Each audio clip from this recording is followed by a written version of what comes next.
आप मेरी बात समझिए। कौन लोग कह रहे हैं जुबान काटने की बात? जरा देखिए, जो लोग महात्मा फुले को गाली दिए, जो महात्मा पेरियार को गाली दिए, जो लोग बाबा साहब अम्बेडकर को गाली देते हैं, उनकी मूर्तियां तोड़ते हैं। अगर बाबा साहब अम्बेडकर की मूर्तियां तोड़ने वाले हमको गाली देते हो तो कोई बड़ी बात नहीं है। मन में रामचरितमानस के में जो उत्तरकांड और सुंदरकांड में जो गलत चीजें लिखी गई है, हम पूरा रामचरितमानस का तो विरोध नहीं कर रहे हैं, हम उस अंश का विरोध कर रहे हैं जो विरोध करने लायक है। कहा गया है, जे बरनाधम तेली कुम्हारा सपच किरात कोल कलवारा। भैया जाति का गिनती बता दिया है कि सब अधम जाति के लोग हैं, तेली, कुम्हार, कहार, कोल, कलवार, आदिवासी, दलित, नारी मुई गृह संपत्ति नासी। मैं ये कहता हूँ कि जो आपत्तिजनक पंक्ति है, मेरा बस चलेगा तो नहीं।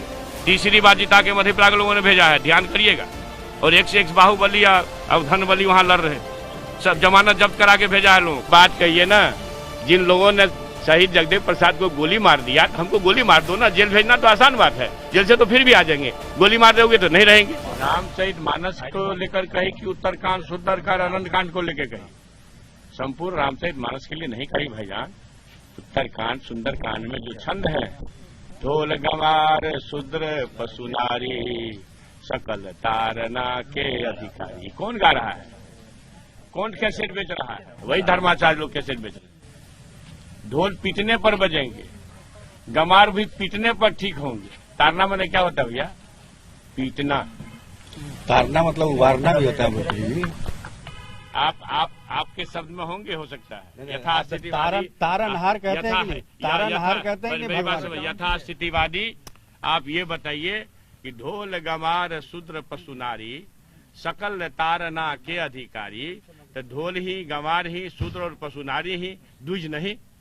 इसका मतलब द्विज को तारने की जरूरत नहीं है ना आपके हिसाब से? द्विज को तारने की जरूरत नहीं है भैया, मतलब द्विज पहले से तारे हुए हैं। कमजोर होता है, समझिए को न किया जाए। मान लीजिए मनुष्य जाता है भगवान के पास कि तार दीजिए। आप मेरी बात सुनिए ना, तो ढोल ही तारने लायक है, ठीक है। ढोल जब तक गंवार ही तारने लायक है।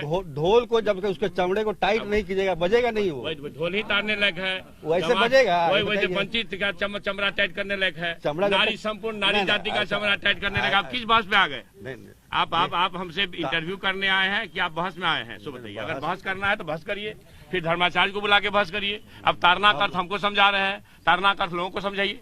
अब बात समझिए, ढोल गंवार शूद्र पशु नारी सकल तारना के अधिकारी, तो मतलब नारी ही क्यों, पुरुष क्यों नहीं तारना के अधिकारी? अगर आप सही हैं कि तारना मतलब होता है, आज भी आप नारी सशक्तिकरण क्यों करते हैं?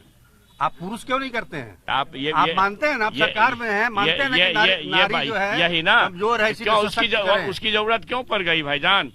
हजारों साल से जिन लोगों ने अपना एकाधिकार रखा, वो आज भी अपने एकाधिकार को सुरक्षित करना चाहता है। इसलिए महागठबंधन सरकार की महत्वाकांक्षी योजना है कि नारी को हम सशक्तिकरण करें।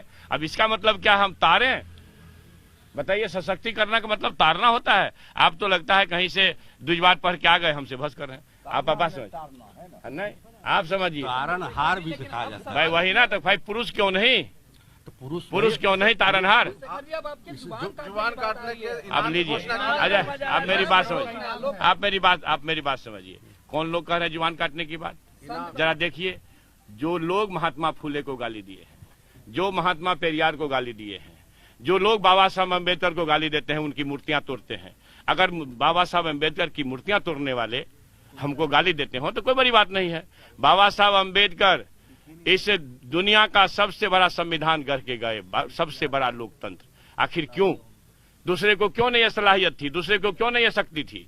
बाबा साहब अम्बेडकर इस रूढ़िवादी यथास्थितिवादी तत्वों द्वारा बनाए गए हजारों साल से वंचित समाज में पैदा हुए, मगर भारत भूमि के प्रथम छात्र हुए, जो कोलंबिया, अमेरिका के कोलंबिया विश्वविद्यालय में जाके ज्ञान का परचम लहराए। लंदन स्कूल ऑफ इकोनॉमिक्स, जो अभी भी इकोनॉमिक्स के सबसे अच्छी पढ़ाई कराता है, वहां जाके ज्ञान का परचम लहराए। और अमेरिकी प्रशासन ने 100 वर्षों के विद्वानों का 100 वर्षों के विद्वानों का अगर सर्वे कराया 100 वर्षों का, तो ज्ञान का प्रतीक उसी बाबा साहब अम्बेडकर को उपाधि मिली, सिंबल ऑफ नॉलेज, जिसने 1927 में जिसने 1927 में मनुस्मृति का दहन कराया। दहन क्यों करा? आप अरे भैया, मैं तो उसी का जवाब दे रहा हूं, तो आप सुनने का धीरज नहीं है। जो लोग संविधान को जलाते हैं, जो लोग नागपुर से फतवा देते हैं, मोहन भागवत का बयान है कि शिक्षा से अहंकार बढ़ता है। क्या यह देश शिक्षा से आगे बढ़ेगा कि नफरत से आगे बढ़ेगा? जो शिक्षा की बात बाबा साहब अम्बेडकर करते हैं, तो नागपुर से फतवा आता है कि शिक्षा से अहंकार बढ़ता है।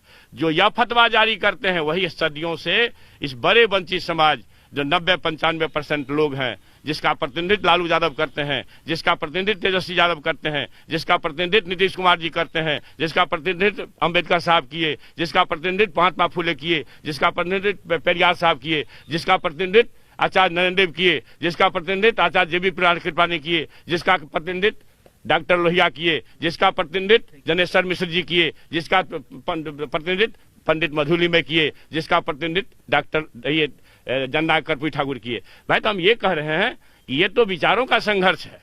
ये फतवा जारी करने वाले लोग पहले मनुस्मृति में ही लिख दिए हैं कि जो शूद्र वेद पढ़ ले तो जी काट लो। अगर शूद्र एक रामचरित मानस के में जो उत्तरकांड और सुंदरकांड में जो गलत चीजें लिखी गई है, हम पूरा रामचरित मानस का तो विरोध नहीं कर रहे हैं, हम उस अंश का विरोध कर रहे हैं जो विरोध करने लायक है। तो भाई, ये तो हमारे पुरखे भोगे हैं। हमारे शहीद जगदेव प्रसाद जी क्यों गोली खा लिए, जरा पता कर लो। क्रिमिनल थे, गुंडा थे, शोषितों को जगाए, 2 मुख्यमंत्री बनाए, गोली खा लिए। ये जीतन राम मांझी साहब मधुबनी के दुर्गा मंदिर में पूजा करने गए, किन्नों ने गंगा जल से धोया, उसको पवित्र कर दिया। डॉक्टर संपूर्णानंद की मूर्ति, भाईजान सुन लीजिए। डॉक्टर, एक सवाल मेरा है, इतने बड़े ग्रंथ में मान लीजिए एकाध दोहा जो है, श्लोक एकाध नहीं, हाँ, कितना है? इसमें मेरी जानकारी में 5-6 ऐसे दोहे हैं जो विरोध के लायक है, जिस पर आपत्ति हमारी है। उसी आपत्ति को मैंने पढ़ा है और मैं फिर ये कह रहा हूँ, ये आज से नहीं, वैचारिक संघर्ष आज से नहीं चल रहा है। मनु स्मृति कब लिखी गई? लगभग 3000 साल पहले। उसके बाद लगभग 15वीं-16वीं शताब्दी में 700 वर्ष पहले लगभग रामचरित मानस लिखा गया है। मेरा ये कहना है, अगर मनु स्मृति में शूद्रों को पढ़ने पर जी काट लेने की बात करता हो, वेद सुन लेने पर कान में गर्म शीशा डाल देने की बात करता हो और उसी बात को उत्तर कांड में दोहराता हो, तो मैं क्या मानूंगा? इसका मतलब ये वैचारिक संघर्ष का विचार है, लड़ाई संघर्ष, वैचारिक संघर्ष है। अभी भी जो यहाँ गुरु गोवलकर ने जो किताब लिखा है बंच ऑफ थॉट, जरा पढ़ डालिए, उसको पढ़ डालिए, आपको लगेगा इसमें वो सारे अंश दिए हुए हैं। तो मेरा ये कहना है कि ऐसे मोहन भागवत थोड़े कह दिए कि शिक्षा से अहंकार बढ़ता है। वो अपने विचारों से उत्प्रेरित है और उसी विचार के वाहक हैं जी। उस वाल्मीकि रामायण में ये है कि नहीं प्रश्न? मैं देखिए, आप मेरी बात सुनिए। मैं सीधे तौर पर कह रहा हूं कि उत्तरकांड में जो कहा गया है, जे बरनाधम तेली कुम्हारा सपच किरात कोल कलवारा, भैया जाति का गिनती बता दिया है कि सब अधम जाति के लोग हैं। तेली, कुम्हार, कहार, कोल, कलवार, आदिवासी, दलित, नारी मुई गृह संपत्ति नासी, मुर मुराई होई साहसी। पढ़िए तो भाईजान, कि संपूर्ण नारी जाति के बारे में कहता है कि अगर घर की नारी मरे तो समझो एक चीज मरा है, थिंग, समान। नारी को समान थिंग समझने वाले लोग, इंसान नहीं समझने वाले लोगों पर आपत्ति, हमको उस विचार पर आपत्ति। बस आप मेरी बात सुन लीजिए। आप हिंदुस्तान में घूम रहे हो, अफगानिस्तान में घूम रहे हो? अब नहीं, क्यों? आप हमारी बात पर करो ना, हम दुनिया की बात क्यों करें? हमारे देश में एक चीज बताओ, 6743 जातियां हैं भारत सरकार के गजट में, और हमारे बेरोजगारों के हमदर्द, युवा आदर्श, तेजस्वी जी से आज तक वाली कोई अंजना ओम कश्यप साक्षात्कार कर रही थी। क्या कही? अब तो 48,000 जातियां हैं, कैसे गिनती होगी? तो भैंस का, गाय का, बिच्छू का, सांप का, सबका गिनती हो जाएगा भैया, और इंसान का ही गिनती नहीं होगा, जो इस देश में 95-90% 85% लोग हैं। तो आप समझ लिया आप करना क्या चाहते हैं। क्यों जातीय जनगणना का विरोध हो रहा है? कौन लोग विरोध कर रहे हैं? तो वही यथास्थितिवादी लोग, जिनके खिलाफ संघर्ष है, मनुस्मृति के खिलाफ, रामचरित मानस के उत्तरकांड और सुंदरकांड के उस छंद के खिलाफ, और गुरु गोवलकर के बंच ऑफ थॉट के खिलाफ। तो ये सारी बातें जब आ रही है तो आएगी। हमारा जी काटने का 10 करोड़ भैया किसी को दे दो, कोई तो अमीर हो जाएगा। हम तो जलने वाले लोग हैं, जो जलेगा नहीं वो निखरेगा नहीं। सुन लीजिए, जो जल सूर्य रात दिन जलता है तो दुनिया प्रकाशित होती है। हमारे लालू प्रसाद जी गरीब दुखियों के लिए जेल में बंद है, लोग उसके विचार और आदर्श को समझ रहे हैं। मेरा ये कहना है कि कोई आएगा कोई जाएगा, हम जिस ग्रंथ में जिस अंश में आपत्ति है उस अंश पर हमारा विरोध है, विरोध रहेगा। और मैं ये एक ही नहीं है, अधम जाति में विद्या पाए भयहु जथा ही दूध पिलाए, क्या है मतलब है जरा आप बता दो। अधम जाति, अभी तो दीपांकर जी न्यूज पर से कह रहे थे कि इसको षड्यंत्र से उत्तरकांड में जोड़ दिया गया। तो षड्यंत्र जब हो रहा था तुलसीदास जी के टाइम में तो दीपांकर जी जिंदा थे क्या? मैं आपसे सवाल करता हूं, जो तरह तरह की बात लेके आते हैं। सर तो जो अभी जी न्यूज पर, अभी आप सुन लेना जी न्यूज पर। पंक्तियों को हटाने की मैं ये कहता हूं कि जो आपत्तिजनक पंक्ति है मेरा बस चलेगा तो नहीं रहेगा। सीधी बात। आप शिक्षा मंत्री हैं बिहार में। भैया आप बात समझिए तो क्या इसे आपत्ति ये जो धर्माचार्य का काम कर रहे हैं हम अभी? अरे भाई जो धर्माचार्य है वो करे कि भाई ये 90% 85% वंचितों के खिलाफ जो अपमानजनक टिप्पणी है जिस ग्रंथ में, जहां पर उस अंश को हटाओ, वो हटाने लायक है, हटना चाहिए। और यहाँ तो रामायण, गीता और कुरान की पढ़ाई नहीं होती है। इस तरह की बातें वोट के लिए की जा रही है, ये कहा जा रहा है वोट के लिए। आज किताबों में लिखी गई, अगर किताब में ये अंश लिखा गया हो, जे बरनाधम तेली कुम्हारा सपच किरात कोल कलवारा, हटेगा। अधम जात में विद्या पा करके कोई जहरीला हो जाता है, जैसे कि दूध पीने के बाद सांप। अधम जात में विद्या पाए भयहु जथा ही दूध पिलाए, अगर ये अंश होगा तो हटेगा। सर वोट का समय है, 24 के चुनाव नजदीक है, क्या लगता है कि मैंने आपको आश्चर्य है जी, आप वोट गिनने आए हो यहाँ पर? मैं विचार बताने खड़ा हूँ। मैं विचार बताने के लिए आज नहीं, ये तो पता नहीं कल के, चूंकि राज्यपाल जी थे इसलिए आप इस बात को पकड़े हैं, नहीं तो मैं हर जगह तीसरी बार जिता के मधेपुरा के लोगों ने भेजा है, ध्यान करिएगा। और एक से एक बाहुबली और धनबली वहां लड़ रहे थे, सब जमानत जब्त करा के भेजा है लोगों का। और लालू यादव के सिपाही को जिता के भेजा हो, कुछ बात तो होगी ना। मैं ये विचार अपने क्षेत्र में चलाते रहता हूँ, इसलिए चिंता मत कर। आपको जेल भेजने की बात कर रहे हैं कि आपके ऊपर मुकदमा होना चाहिए, आप जेल जाइए। आप क्या विजय सिन्हा कह रहे हैं। अरे भैया तो आप मेरी बात कहिए ना।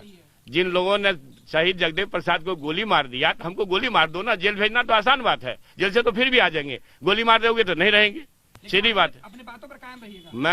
मैं जिस रामचरितमानस में जो उत्तरकांड के जो आपत्तिजनक अंश है उसके पक्ष में कभी नहीं रहूंगा, उसके खिलाफ लड़ता रहा हूं, लड़ता रहूंगा। मंत्री जी एक आखिरी सवाल की, कुमार विश्वास कवि हैं, वो रामचरितमानस को लेकर अलग अलग पाठ करते हैं, कह रहे कि चंद्रशेखर हमारे सभा में आए, हमारे कार्यक्रम में आए, सुनने की। वो नहीं, वो उनको मेरे सभा में बुला दीजिए ना। हम शिक्षा मंत्री हैं, उनसे कम होते पर नहीं है। उनको मेरे सभा में बुला दीजिए ना। कुमार विश्वास जी का पृष्ठभूमि जान लीजिए, जरूर कहीं न कहीं वो भी किसी न किसी बात से प्रभावित है। अगर वो होते तो उत्तरकांड पढ़ते तो ये बात नहीं करते। अभी दिगंबर जी क्या कह रहे थे, उत्तरकांड में षड्यंत्र से जोड़ दिया गया, तो दीपंकर जी जिंदा थे तुलसीदास जी के टाइम में षड्यंत्र कर रहा था। तो अरे भाई अद्भुत बात है। इसलिए हम लोग संत रायदास के संतान है, हम लोग बाबा साहब अम्बेडकर के संतान है, आचार्य नरेंद्र देव जेबी कृपानी, मधुली में पंडित जनेश्वर मिश्र लोहिया के संतान है। ये जहां हम टिके हैं वहां टिके रहेंगे। हमारे पुरखों ने अपमान सहा है, गोलियां खाई है, अगर हमें मार देगा तो कोई बड़ी बात नहीं है। आप अपना नहीं सहिएगा। अब लीजिए, मैं यह कह रहा हूं बार बार कि उत्तरकांड सुंदरकांड के जिस अंश पर मेरा विरोध है वो विरोध जारी रहेगा। रामचरितमानस के कई अंश अच्छे हैं, ज्यादातर अंश अच्छे हैं, लेकिन जहां आपत्ति है वहां आपत्ति।